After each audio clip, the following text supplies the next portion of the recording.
네, 오늘 본문 말씀은요, 다니엘서 12장 3절, 저희들이 지금 막 읽었던 우리 구호 속에 있는데, 우리 다니엘 12장 3절 한 절입니다. 우리 같이 한번 한 목소리로 합독하겠습니다. 다니엘 12장 3절. 우리 같이 한번 합독해 보겠습니다. 지혜 있는 자는 궁창의 빛과 같이 빛날 것이요, 많은 사람을 옳은 대로 돌아오게 한 자는 별과 같이 영원토록 빛나리라. 아멘.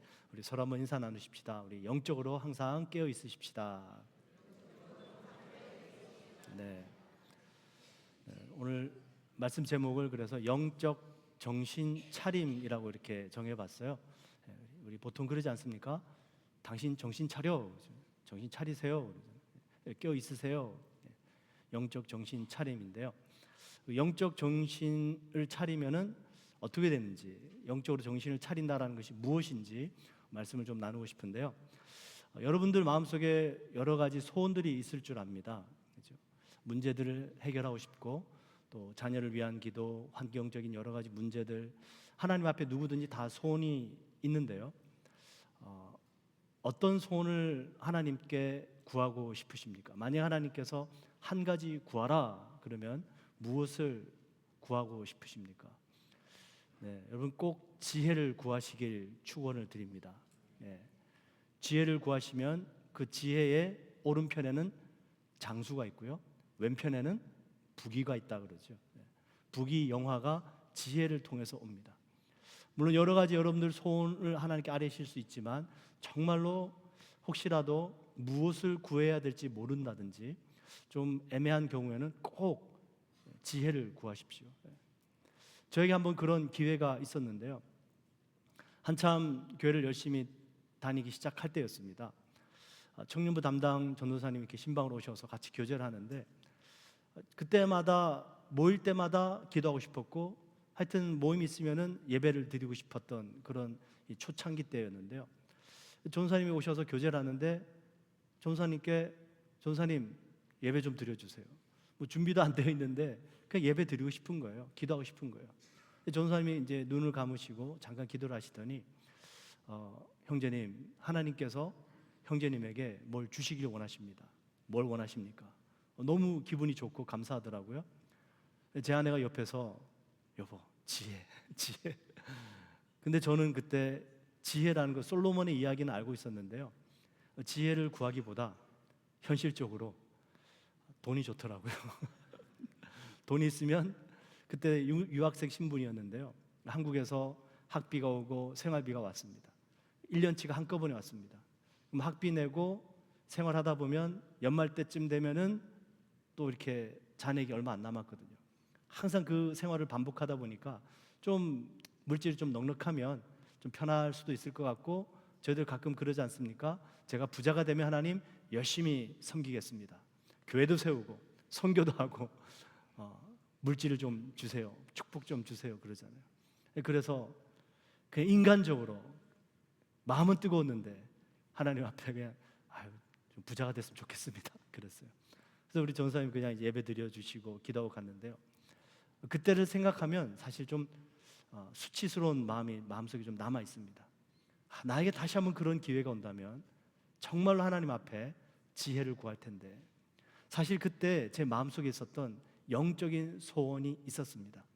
근데 아직까지 신앙이 깊지 못하니까 그 성령님이 주시는 음성에 귀를 기울이지 못했고, 제 마음에 있는 영적인 소원을 아뢰드리지 못했습니다. 그때 제 마음에 있었던 영적인 소원은 무엇이었냐면, 하나님의 마음을 나누어 드리는 것이었어요. 주님의 마음을 가지고 싶습니다. 주님의 마음을 가지고 살아가고 싶습니다. 그걸 구하고 싶었는데 그 마음이 차마 이렇게 현실적인 문제 앞에 드러나지 못했었거든요. 여러분들 뭘 구해야 될지 모를 때 꼭 지혜를 구하십시오. 그리고 정말로 성령님께서 주시는 그 소원을 따라 구하시고 싶으시다면, 여러분 영적으로 기도하시면서 하나님께서는 우리에게 소원을 두고 행하시는 하나님이십니다. 빌립보서에 너희 안에 행하시는 이는 하나님이시니 자기의 기쁘신 뜻을 위하여 너희에게 소원을 두고 행하게 하시나니, 이렇게 말씀하시거든요. 우리 안에 있는 그 소원, 머리로 생각하고 현실적으로 생각하는 것이 아니라 정말로 성령님께서 내 마음에 부어주신 소원, 예수 그리스도를 믿고 거듭난 영혼 속에는 반드시 성령님께서 주시는 그 마음이 있다라는 것입니다. 거기에 귀를 기울이시고 그것을 붙잡으시고 그 성령님이 주시는 소원이 나의 현실의 문제를 뛰어넘을 수 있도록 기도하시면 반드시 그 소원이 이루어지고 하나님께서 역사하실 줄 믿습니다. 그 중에 한 가지가 뭐냐면 지혜거든요. 그 지혜. 여러분, 우리 잠언서 말씀 잘 아시죠? 이 지혜는 하나님을 경외하는 것입니다. 지능이 아닙니다. 지능은 하나님을 경외하지 않아도 머리 좋은 사람들 많습니다. 근데 하나님을 경외하는 사람에게 주시는 것이 지혜인데요, 우리는 하나님께 그 지혜를 구할 수 있습니다. 야고보서 1장 5절에 너희 중에 누구든지 지혜가 부족하거든 모든 사람에게 후히 주시고 꾸짖지 아니하시는 하나님께 구하라 그리하면 주시리라. 하나님께 구하면 그 지혜를 하나님께서 주시겠다 말씀하십니다. 우리 여기 지금 다니엘서에서도요, 하나님께서 지혜로운 자는 궁창의 빛처럼 빛날 것이다 말씀하십니다. 이 지혜는 하나님이 주시는 것인데 다니엘도 하나님께로부터 이 지혜를 받았습니다. 다니엘서 1장 17절에 이렇게 말씀하세요. 하나님이 내 소년에게 학문을 주시고 내 소년은 다니엘과 3명의 다른 친구들이었습니다. 그 내 소년에게 학문을 주시고 모든 서적을 깨닫게 하시고 지혜를 주셨으니 그리고 다니엘은 또 모든 환상과 꿈을 깨달아 알더라. 지혜와 계시의 영입니다. 환상을 깨달아 알게 되고 하나님의 깊으신 뜻을 헤아릴 수 있는 것이 다니엘에게 임하게 됩니다. 하나님께서 주신 것이죠. 우리는 그래서 하나님 앞에 주님, 지혜가 필요합니다. 지금 현재 내가 당면의 이 문제 해결할 수 있는 지혜가 필요하고 하나님을 경외하면서 살 수 있는 그 마음이 필요하고 그래서 정말 하나님께서 나를 통해서 나타날 수 있는 그 하나님의 능력이 흘러갈 수 있는 그 지혜를 허락해 주시옵소서. 그 지혜라는 것이 하나님을 경외하는 것인데요, 영어로 보시면은 하나님을 경외한다는 것은 fear of the Lord 이렇게 되어 있습니다. 두려워하는 것이죠. 여러분, 하나님을 얼마나 두려워하시면서 살아가고 계십니까? 여러분, 하나님을 두려워하면 정신이 번쩍 듭니다. 정신이 차려질 수밖에 없습니다. 우리 학창시절 때 무선 선생님이 들어오면 졸 수 있습니까? 못 좁니다. 정신이 바짝 듭니다. 그냥 편안한 선생님, 만만한 선생님 들면 그냥 잡담도 하고 딴청도 피우고 졸기도 하고 정신 못 차리거든요. 근데 무서운 선생님이 딱 들어오면 정신이 번쩍 듭니다. 무슨 말인지 몰라도 졸지 않으려고 애를 씁니다. 혼나지 않으려고. 그래서 하나님을 두려워하는 사람은 영적으로 정신이 번쩍 들어있는 상태가 된다는 것이죠. 그래서 하나님을 두려워한다는 것은 세상에 그 어떤 어려움이 있고 두려운 일이 있어도 하나님을 최고로 두려워하기 때문에 하나님 앞에서 깨어있는 정신을 가지게 된다는 것입니다. 한 번은 다니엘에게 이런 일이 있었어요. 바사의 왕 다리오 왕 시절이었는데요, 이 다리오 왕이 조서를 내립니다. 3일 동안 우리나라에서는 어떤 다른 신에게도 절하지 말고 기도하지 마라. 절하거나 기도하면 그 사람은 내가 사자굴에 던져 넣어버리겠다. 엄청난 벌과 심판이 그 법을 지키지 않는 사람에게 임하게 됩니다. 다니엘은 관리였습니다. 고관이었습니다. 그 왕의 조서를 너무나도 잘 알고 있었습니다. 그 조서를 알고 있었던 다니엘이 자기 방으로 돌아가서 하루에 3번씩 예루살렘을 향해서 창문을 열고 기도합니다. 다니엘서 6장 10절이에요. 다니엘이 이 조서에 왕의 도장이 찍힌 것을 알고도 자기 집에 돌아가서는 윗방에 올라가 예루살렘으로 향한 창문을 열고 전에 하던 대로 하루 3번씩 무릎을 꿇고 기도하며 그의 하나님께 감사하였더라. 참 신기한 것이, 저 같았으면 3일 동안이잖아요. 그러니까 하나님 3일 후에 뵐게요. 3일만 좀 참아주세요. 3일 후에 다시 기도 시작할게요. 그랬을 수 있을 것 같은데, 창문을 좀 닫아놓고 마치 골방에서 기도하는 것처럼 혼자 조용히 기도했었을 수도 있을 것 같은데, 다니엘은 그 3일을 기다리지 않습니다. 창문을 닫아놓지도 않았습니다. 똑같이 매일같이 하나님 앞에 기도를 드리고 창문 열고 하루 3번씩 기도하고 절했습니다. 왜 그랬을까요? 만약에 다니엘이 창문을 닫았거나 3일 동안 기도하지 않고 기다렸다면 누구를 더 두려워하는 것이 됩니까? 하나님보다 다리오 왕을 더 두려워하는 것이 돼요. 정말 중요한 문제죠. 우리는 그냥 3일 후에 하면 되지, 창문 좀 닫으면 되지, 뭐 하나님 보실 텐데, 하나님 지금 제 사정 아시죠? 지금 이런 위험한 상황 아시죠? 그렇게 하나님 앞에 아뢰드릴 텐데, 다니엘은 하나님을 가장 두려운 분으로 인정해 드렸습니다. 그래서 그 3일 기다릴 수가 없었습니다. 창문을 닫을 수도 없었습니다. 사자굴에 던져지는 그 벌보다 하나님을 더 두려워했던 것이죠. 이 다니엘의 모습이 얼마나 위대한 것이냐면요, 사무엘 선지자, 이스라엘 가장 위대한 선지자 중에 한 사람입니다. 이 사무엘 선지자가 다윗에게 기름 부으러 갔을 때 일입니다. 사울 왕이 여전히 이스라엘의 초대 왕으로 살아 있었을 때입니다. 하나님께서 이 사울 왕을 불순종 때문에 버리셨어요. 그리고 사울 왕을 이어서 다윗을 왕으로 세우시기 위해서 다윗의 아버지 이새 집에 가서 내가 택한 그 아들에게 기름 부으라 하나님이 사무엘에게 말씀하십니다. 그래서 사무엘이 그 하나님의 말씀을 듣고 다윗의 아버지 이새 집에 갑니다. 사무엘상 16장 1절에 여호와께서 사무엘에게 이르시되 내가 이미 사울을 버려 이스라엘 왕이 되지 못하게 하였거늘 너가 그를 위하여 언제까지 슬퍼하겠느냐? 너는 뿔에 기름을 채워 가지고 가라. 내가 너를 베들레헴 사람 이새에게로 보내리니 이는 내가 그의 아들 중에서 한 왕을 보았느니라 하시는지라. 그럼 가면 되잖아요. 선지자입니다. 근데 이 사무엘 선지자가 이 말씀을 듣고 하나님 앞에 이렇게 대답합니다. 사무엘이 이르되 내가 어찌 갈 수 있으리까? 사울이 들으면 나를 죽이리이다 하니. 하나님께서 가라 그러셨어요.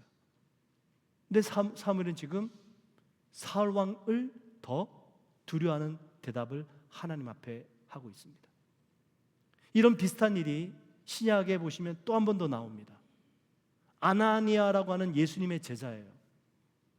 사도 바울이 회심하기 전에 살기가 등등했습니다. 무서운 사람이었습니다. 예수님이 있는 사람이면 잡아서 옥에 가두고 죽일 수 있는 그런 권력을 가진 인물이었습니다. 이 사도 바울이 그렇게 다메섹 도상으로 가는 길에서 예수님을 만나고 변화받습니다. 근데 3일 동안 앞을 보지 못해요. 식음을 전폐하고 다메섹에서 직가라는 그 길에서 유다라는 사람의 집에 집 가고 있었습니다. 앞도 보지 못하고 음식도 먹지 못했습니다. 하나님께서 아나니아라고 하는 제자에게 예수님께서 나타나셔서 너 지금 직가에 가면 유다의 집에 그 사울이라는 자 사도 바울이 있는데 가서 안수해 줘라. 그리고 눈을 뜨게 해줘라 말씀하십니다. 아나니아가 이렇게 대답합니다. 사도행전 9장 13절에 아나니아가 대답하되 주여 이 사람에 대하여 내가 여러 사람에게 듣사온즉 그가 예루살렘에서 주의 성도에게 적지 않은 해를 끼쳤다 하더니 여기서도 주의 이름을 부르는 모든 사람을 결박할 권한을 대제사장들에게서 받았나이다 하거늘. 무섭다라는 거죠. 가면 저도 잡힐 수 있다는 거죠. 예수님이 분명히 말씀하셨고 가라고 하셨는데 그 사울이 더 두렵다라는 것입니다. 가끔 그런 분을 만난 적이 있습니다. 하나님께서 나에게 직접 말씀해 주시면 정말 순종 잘할 텐데 하나님의 음성이 막 순간순간 들려지면 정말 순종도 잘하고 하나님 열심히 잘 믿을 텐데, 여러분 보이십니까? 그 위대한 사무엘 선지자였습니다. 하나님의 음성을 직접 들었고 하나님과 소통하는 사람이었습니다. 그런데도 현실의 문제가 크게 보였습니다. 예수님의 제자였습니다. 아나니였습니다. 예수님께서 가라라고 말씀하셨는데도 그 사울이 무섭게만 느껴졌습니다. 물론 두 사람 다 나중에는 다 순종하고 하나님의 뜻대로 행했습니다. 다니엘 한번 보십시오. 사자굴에 던져짐을 당한대요. 창문 닫을 수 있었습니다. 3일 기다릴 수 있었습니다. 하나님의 음성이 들려져서가 아니었습니다. 다니엘은 하나님, 제가 이런 상황 속에서 어떻게 할까요? 제게 말씀해 주세요. 그게 아니었어요. 다니엘은 여전히 똑같이 창문 열어놓고 하루에 3번씩 하나님 앞에 기도했습니다. 이게 뭘까요? 다니엘은 평소에 항상 하나님을 경외하는 마음을 가지고 살았다는 것입니다. 그래서 다니엘서 6장 10절에 다니엘이 이 조서에 왕의 도장이 찍힌 것을 알고도 자기 집에 들어가서는 윗방에 올라가 예루살렘으로 향한 창문을 열고 전에 하던 대로 하루 3번씩 무릎을 꿇고 기도하며 그의 하나님께 감사하였더라. 전에 하였던 대로. 평소의 신앙 실력입니다. 평소에 항상 하나님을 경외하는 마음을 가지고 살았습니다. 문제가 생겼을 때 하나님을 경외한 것이 아니고 일상생활 속에서 평소에 항상 하나님을 두려워하며 경외하며 살았던 이 다니엘의 마음가짐을 볼 수 있습니다. 평소 실력이죠. 평소 실력이 있으니까 위기 상황에서 그 실력이 발휘가 되는 것입니다. 어떤 목사님은 신앙생활이라는 표현도 맞지만 신앙생활이라는 표현 대신에 생활신앙이라는 표현을 써야 된다라고 얘기하세요.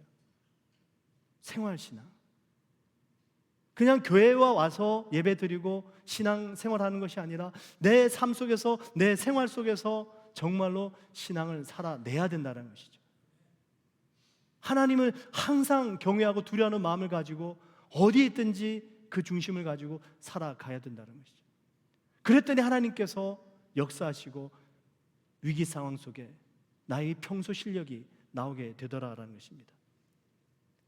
여러분, 기도자 학교 때 항아리 기도라는 것을 배웠습니다.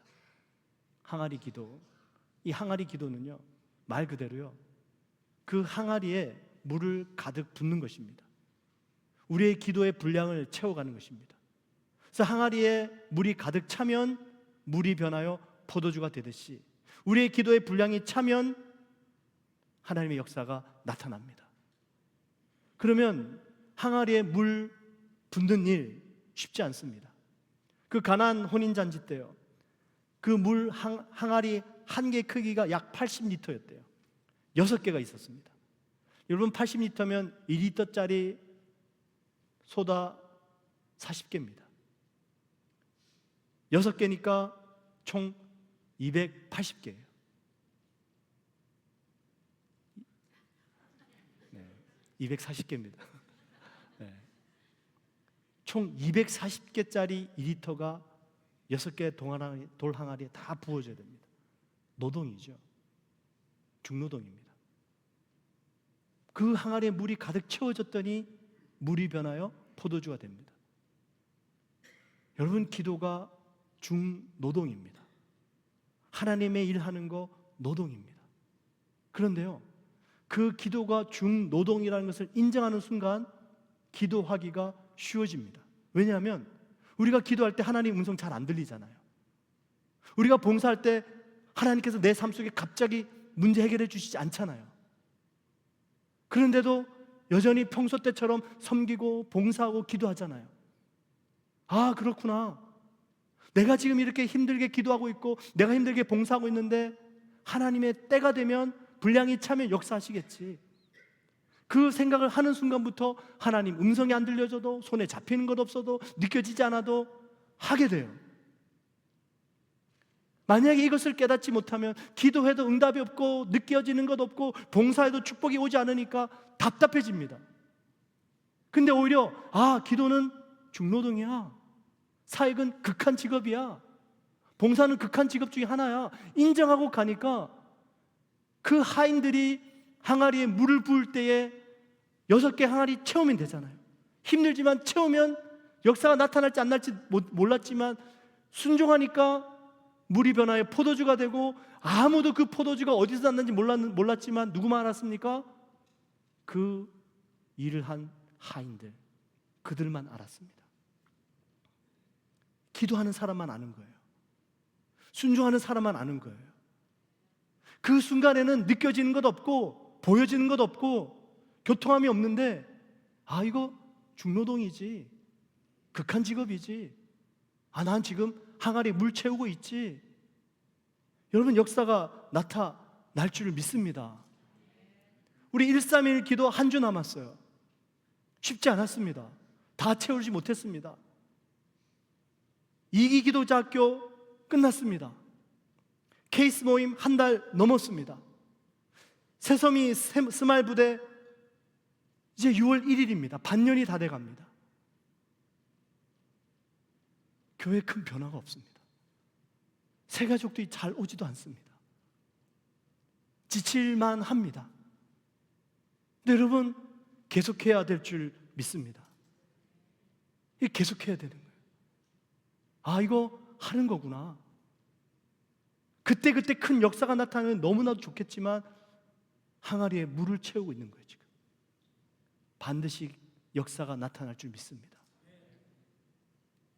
하나님을 경외한다는 것은 그래서요, 평소에 하나님을 항상 두려워하는 마음을 가지고 내 삶 속에서 신앙을 가지고 살아내는 것입니다. 그래서 위기가 닥쳐오면 그 평소의 실력이 나오는 것이에요. 하나님을 경외한다는 것은 하나님을 두려워하는 것을 넘어서 하나님을 가장 크신 분으로 인정해 드리는 것입니다. 다리오 왕보다 높은 분, 이 세상 황제보다 높으신 분, 그분이 누구시든지 간에 이 하나님보다 낮은 사람이야. 우리는 인간일 존재일 뿐이야. 하나님이 가장 높으신 분이시고 하늘과 땅의 모든 권세를 가지신 분이셔. 하나님이 최고의 통치권자셔.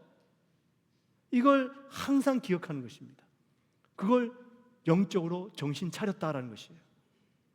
여러분, 영적으로 정신 차리지 않으면 하나님이 최고 통치권자인 것을 깨닫지 못합니다.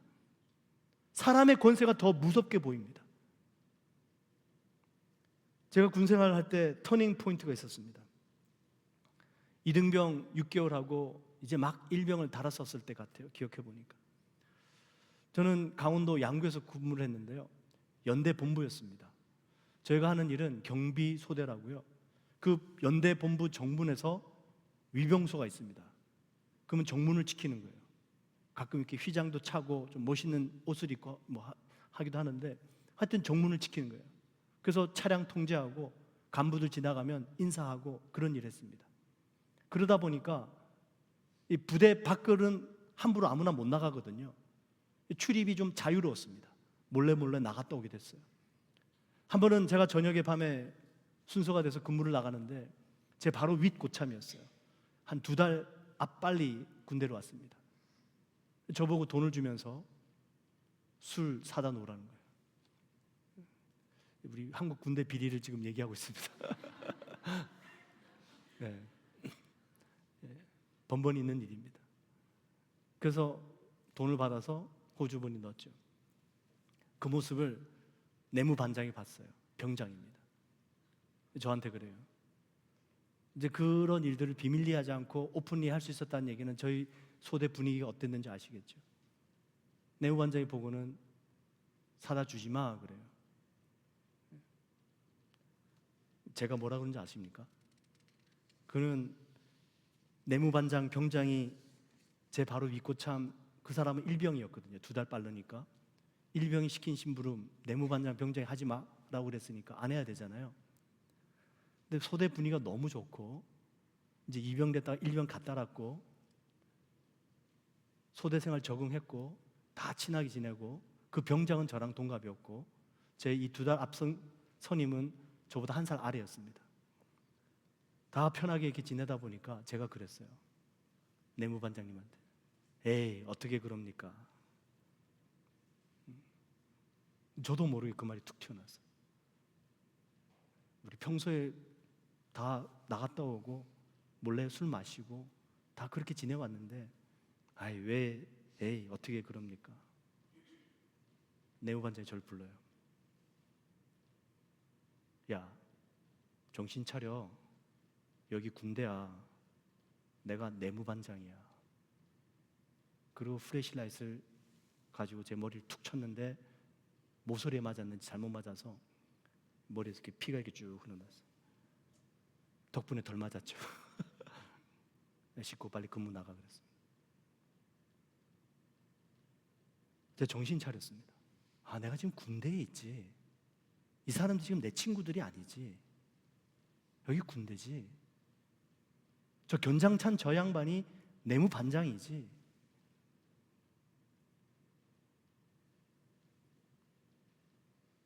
여러분, 고난 속에, 어려움 속에 여러분들 스스로에게 한번 얘기해 보십시오. 정신 차리자. 하나님이 최고 통치권자시다. 내가 무엇을 두려워하고 무슨 문제 앞에 내가 무릎을 꿇겠는가? 하나님 살아계시지. 정신 차리자. 하나님은 나의 주권자가 되신다. 하나님이 살아계셔서 지금도 날 보시고 계시고 날 다스리고 계신다. 영적으로 이 정신이 차려지면 어떤 큰 문제 앞에서도 그 모든 최고의 통치권을 가지고 계신 하나님 앞에 기도하게 되고 하나님의 도우심을 바라게 될 줄 믿습니다. 초대교회 성도님들이 그랬어요. 그 엄청난 핍박과 고난 속에서 하나님의 최고 통치권자 되심을 인정해 드렸습니다. 그래서 그들이 기도할 때 하나님을 이렇게 불렀어요. 대주제여, 대주제여, Sovereign God입니다. 하나님, 이 땅을, 모든 땅과 하늘을 다스리시는 분. 사도행전 4장 24절에 대주제여, 천지와 바다와 그 가운데 만물을 지으신 이시오. 이들이 엄청나게 힘들었거든요. 핍박이 있었거든요. 순교를 당하고 있었거든요. 하나님을 대주제로 인정해드리고 그 다음에 이렇게 기도합니다. 주여, 이제도 저들의 위협함을 굽어보시옵고 또 종들로 하여금 담대히 하나님의 말씀을 전하게 하여 주시오며 손을 내밀어 병을 낫게 하시옵고 표적과 기사가 거룩한 종 예수의 이름으로 이루어지게 하옵소서. 무슨 말씀입니까? 너희들 예수 이름 전하지 마. 예수 이름으로 가르치지도 마. 기도하지 마. 근데 이들은 대주제요, 하나님이 최고 통치권자가 되십니다. 이들의 위협과 이들의 협박을 보시옵시고 하나님, 우리들로 하여금 여전히 그 하나님의 뜻을 행하며 살아가게 하여 주시옵소서. 그 얘기를 하고 있는 거죠. 굴복하지 않겠다는 거죠. 세상 권세 앞에 쓰러지지 않겠다는 거죠. 이게 하나님을 최고 통치권자로 인정해드리고 경외하는 사람의 모습입니다. 영적으로 깨어있는 사람들이죠. 정신 차린 것입니다. 영적으로 정신 차리지 않으면 세상 앞에 굴복합니다. 영적으로 정신 차리지 않으면 세상이 더 무섭고 두렵게 됩니다. 이 다니엘이 하나님 앞에 지혜를 받게 되었는데요, 다니엘서 1장 17절에 하나님이 이 네 소년에게 학문을 주시고 모든 서적을 깨닫게 하시고 지혜를 주셨으니 다니엘은 또 모든 환상과 꿈을 깨달아 알더라. 이 다니엘서 1장 17절에 하나님께로부터 지혜를 받게 되기 전까지 다니엘은 하나님의 위대하심을 항상 기억하고 살았습니다. 그것을 마음에 품었습니다. 그리고 모든 상황을 그렇게 해석했어요. 그래서 다니엘서 1장 2절에 지금 자기네 나라 유다 나라가 망했거든요. 포로로 잡혀와 있습니다. 근데 이렇게 얘기를 해요. 주께서 하나님께서 유대왕 여호야김과 하나님의 전 그릇 얼마를 그의 손에 넘기심에, 바벨론 왕의 손에 넘기심에 그가 그것을 가지고 신할 땅 자기 신들의 신전에 가져다가 그 신들의 보물창고에 두었더라. 하나님이 허락하셨기 때문에 우리나라가 지금 이런 지경에 이르렀다.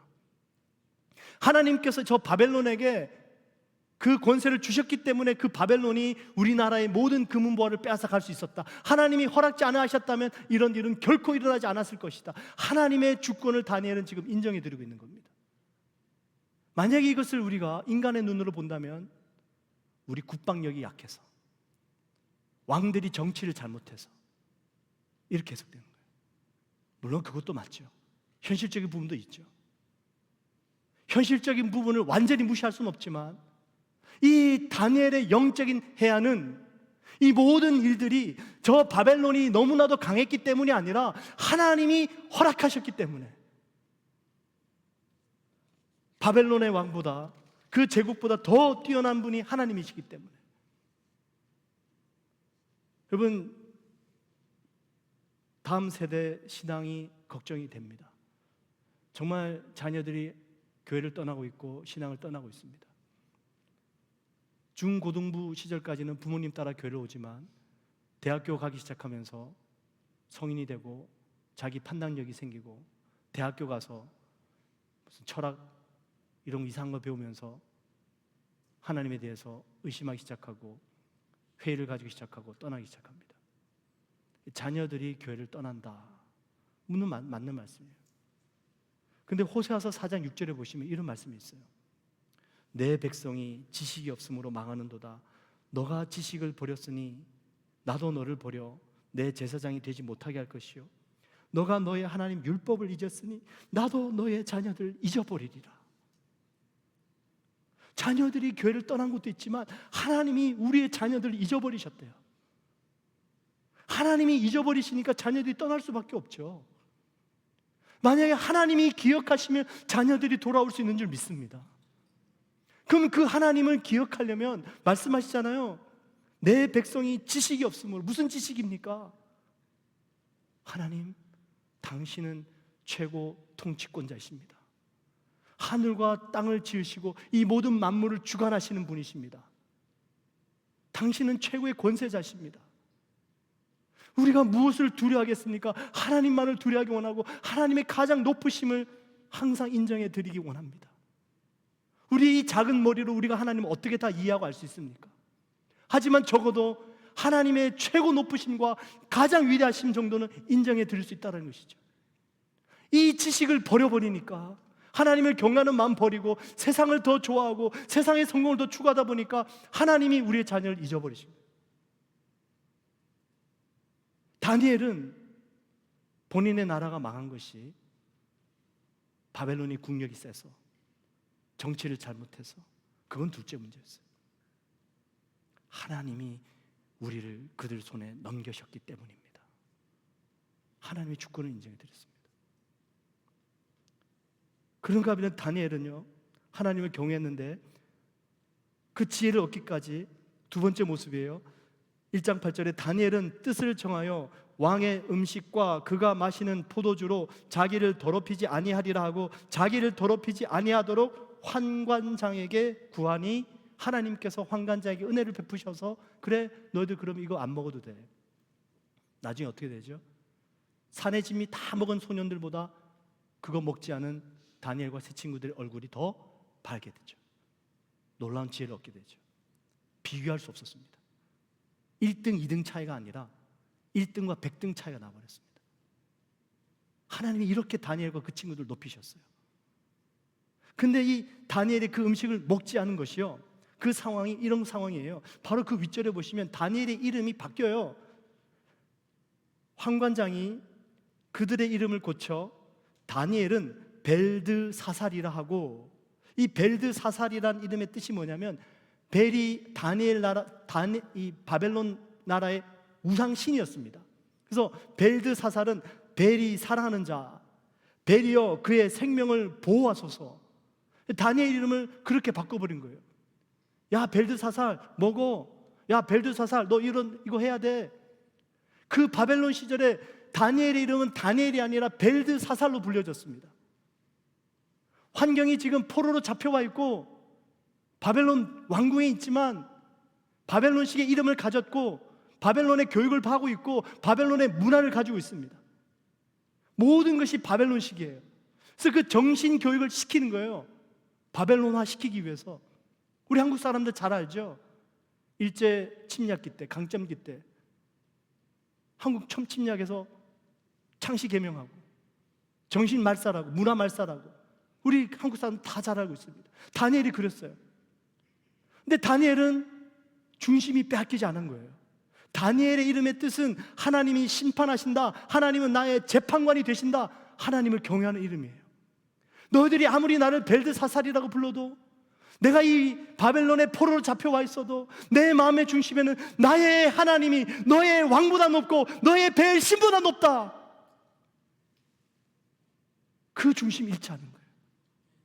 그래서 나는 이 음식 안 먹어도 돼. 그 결과가 하나님이 내 소년에게 학문을 주시고 모든 서적을 깨닫게 하시고 지혜를 주셨으니 다니엘은 또 모든 환상과 꿈을 깨달아 알더라. 놀랍지 않습니까? 세상이 힘들고 어려울 수 있고요, 세상이 크게 보일 수도 있고요. 근데 그 힘든 세상보다, 그 큰 세상보다 하나님을 더 크게 볼 수 있는 믿음, 하나님을 경외하는 것입니다. 영적으로 정신이 깨어있는 것이에요. 하나님께서 그 사람을 눈여겨보시고 지혜와 명철이 빛나게 하실 것이고, 궁창의 빛처럼 빛나게 하실 것이고, 하늘의 별과 같이 빛나게 하실 줄 믿습니다. 에베소서 1장 17절 읽어드리고 마치겠습니다.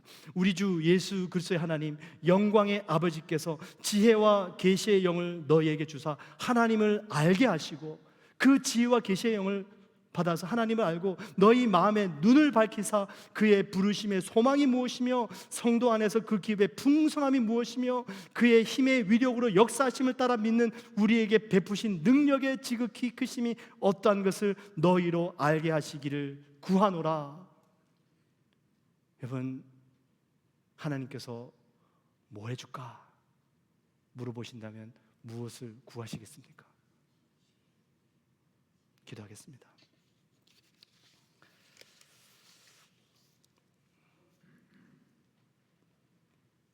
이 시간 우리 성찬을 또 대할 텐데요, 기도하시면서 우리 안에 God-fearing faith, 정말 하나님을 두려워할 수 있는 신앙, 매일 삶 속에서 정말 그 하나님을 가장 높으신 분으로 인정해드리고, 내 삶 속에 어떤 크고 작은 문제들이 있든지 어떤 어려움이 있든지 그 하나님의 위대하심으로 바라볼 수 있는 믿음의 눈 뜨게 하시고 영적으로 깨어있게 하시고, 정말 정신을 차리고 이 세상 속에서 정말 하나님을 나타낼 수 있는 거룩한 주의 백성 되게 해달라고 이 시간 같이 한번 주일 청하시고 기도하시면서 성찬 준비하겠습니다.